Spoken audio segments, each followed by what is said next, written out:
لیکن election commission دیکھیں اس نے سب سے بڑا ظلم کیا کہ اس نے ای وی ایم مشینز نہیں آنے دی. اگر ای وی ایم مشین ہوتا یہ کراچی کا الیکشن کے اندر مسئلے نہ آتے. وہ اب گھسے ہوئے ہیں پولیس والے اندر اور وہ سٹیمپس لگا رہے ہیں. ای وی ایم مشین ہوتا تو آپ کر ہی نہیں سکتے دھاندلی. اور ہم کہتے رہے گورنمنٹ میں بیٹھے کہ ای وی ایم مشینز لے کے آؤ. یہ الیکشن کمیشنر ملا ہوا تھا نون لیگ اور ان کے ساتھ اور ہینڈلرز کے ساتھ, اور یہ آنے نہیں دے رہے تھے مشین, کیونکہ یہ دھاندلی کرنا چاہتے ہیں. صدیق جان اس وقت جو ہم چیزیں دیکھتے ہیں کہ نیب ختم ہو گیا, مریم نواز بری ہو گئی, شباز شریف بری ہو گئے, حمزہ بری ہو گئے, ای وی ایم ختم ہو گیا, اوورسیز پاکستانیوں کے ووٹ ختم ہو گئے, یعنی جتنی چیزیں اس حکومت نے آگے کرنی تھیں وہ ساری چیزیں ختم ہو گئی ہیں سوائے ایک چیز کے, وہ ہے میاں نواز شریف کی واپسی. اس وقت جو نظر آتا ہے وہ یہ آتا ہے کہ 2 وجوہات سے الیکشن نون لیگ نہیں جانا چاہتی.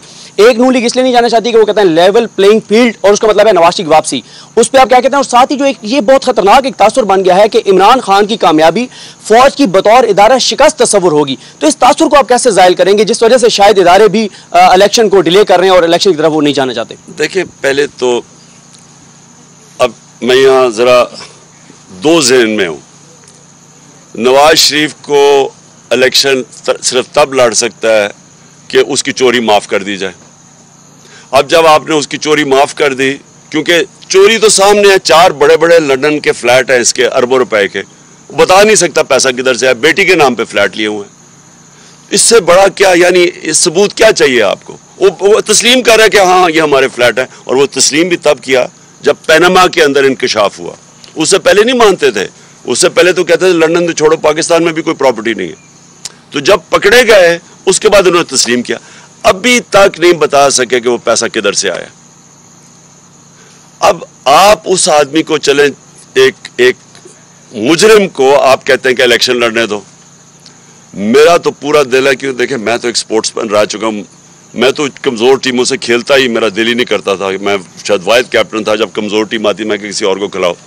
تو میں تو چاہتا ہوں کہ وہ آئے اور اس کے ساتھ میرا مقابلہ ہو, لیکن ساتھ ساتھ یہ سوچ لیں کہ پھر ہم نے مجرموں کو, یعنی جرم میں کوئی بری چیز ہی نہیں ہے, کوئی بھی آ کے الیکشن لڑ لے. ویسے جو این آر او مل گیا اب مجھے لگتا ہے وہ ویسے بری ہو جائے گا, تو چلو اچھا آئے مقابلہ کرے. لیکن وہ اتنا ڈرپوک آدمی ہے, وہ تب تک نہیں میچ کھیلتا تھا جب تک اس کا اپنا امپائر کھڑا نہ ہو. جمخانہ کلب کے اندر آج بھی کسی سے پوچھ لیں, بڑے لوگ ہیں یا ابھی جو کھیلتے تھے ہمارے ساتھ, یہ سلمان لوگی سے پوچھ لیں, جو وہ پہلے اپنا امپائر لے کے آتا تھا دونوں طرف, پھر کھڑا ہو کے بیٹنگ کرتا تھا. بلکہ وہ 1-2 صحافیوں نے بھی یہ اس کے اوپر لکھا ہوا ہے. تو وہ کبھی کھیل ہی نہیں سکتا میچ صحیح طرح نیوٹرل امپائر سے. اداروں کی شکست, دیکھیں اداروں کی آپ نے دیکھیں, کون چاہتا ہے کہ اپنے ملک کے اداروں کے ساتھ آپ کا مقابلہ ہو؟ یعنی وہ تو اپنا ہی نقصان کرنا ہے نا, ملک کا نقصان ہے. ملک کی سب سے بڑی پارٹی کا کسی بھی ادارے کے ساتھ اگر کلیش ہوتا ہے, عدلیہ ہو, فوج ہو, نقصان تو ملک کا ہے. اور ہم نے پوری کوشش کی ہے, حالانکہ کئی جگہ ہمیں کارنر بھی کیا گیا ہے, میں یہ کہوں گا کہ ہمیں دیوار کے ساتھ بھی لگایا گیا ہے, لیکن اس کے باوجود میں نے پوری کوشش کی ہے کہ ہم کوئی ایسی چیز نہ کریں کہ ہمارے اداروں کو نقصان پہنچے. رانا ثناء اللہ صاحب روز کہتے ہیں جی کہ فورس کا یوز کریں گے اگر آپ اسلام آباد آئے, اور آپ کہہ رہے ہیں کہ جی میں اسلام آباد آؤں گا. تو اگر لا اینڈ آرڈر کی سچویشن پیدا ہوئی اور یہاں پہ چیزیں پوائنٹ آف نو ریٹرن پہ گئیں اور کسی تھرڈ فورس کو انٹروین کرنا پڑا, تو اس کا ذمہ دار کون ہوگا؟ اس کا ذمہ دار یہ ہوں گے, یہ اگر پہلے تو جو بھی ہوگا ذمہ دار تو یہ ہوں گے چور, جو صرف آئے ہیں اپنی چوری, اپنی این آر او لینے کے لیے. ان کا تو اور کوئی مقصد اگر ہے تو مجھے بتا دیں. اور دوسری چیز دیکھیں, وہ ٹائم ہمارا کب ہم نے کوئی, مجھے بتائے نا, میں 26 سال سے پالیٹکس کر رہا ہوں, کب ہم نے کوئی چیز آئین کے باہر کی ہے؟ میں اب سارے لوگوں سے حلف لیتا ہوں ہر جگہ کہ انہوں نے پوری طرح ہمارے ساتھ کھڑے ہونا ہے آزادی, حقیقی آزادی کے لیے, لیکن ساتھ کہتا ہوں کہ آئین کے دائرے کے اندر رہیں گے, آئین کی پاسداری کریں گے, کیونکہ میں ڈیموکریٹ ہوں. یہ وہ لوگ ہیں 3 دفعہ انہوں نے لانگ مارچز کی, فضل الرحمان آئے, یہ سارے کنٹینر پہ کٹے کھڑے تھے. کیا ہم نے کوئی تشدد کیا؟ کوئی ہم نے ٹیئر گیسنگ کی؟ کوئی ہم نے ان کے اگینسٹ ایف آئی آر کاٹی؟ تو یہ جو ایک مجرم, کیونکہ یہ تو ہے ہی ایک قاتل آدمی, اس کا آپ کو پتہ ہے کہ یہ عابد شیر علی کا باپ کہتا تھا اس نے 18 قتل کیے ہیں, کوئی کہتے ہیں 18 25 یا 24 کیے, جو بھی ہے. یہ آدمی کو, اور اس کی عقل میں, اس کو تو